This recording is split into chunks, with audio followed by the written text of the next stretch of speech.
کچھ علماء کا کہنا ہے کہ قرآن صرف علماء کے سمجھنے کی چیز ہے، یہ عام آدمی کے لیے ممکن نہیں۔ اس پر تھوڑی سی روشنی ڈالیں۔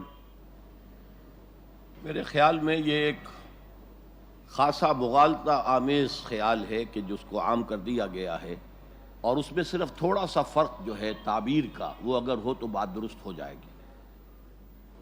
کسی شخص کا مفتی بننا جو کہہ سکے کہ کیا چیز حلال ہے، کیا نہیں ہے، کیا حرام ہے، اس کے لیے تو واقعتاً 14 علوم 16 علوم جتنے بھی آپ کہیں وہ لازم ہے۔ ایک قرآن جو دعوت لے کر آیا ہے اس کے لیے ان کی ضرورت نہیں ہے۔ قرآن نے سب سے پہلے جن کو مخاطب کیا وہ ان پڑھ لوگ تھے، کچھ بھی نہیں جانتے تھے۔ یہ 14 علوم تو وجود میں آئے ہیں بہت عرصے کے بعد،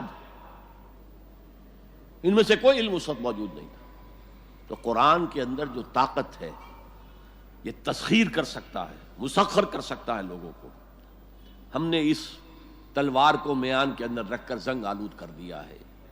اتر کر ہرا سے سوئے قوم آیا اور ایک نسخہ کیمیا ساتھ لایا۔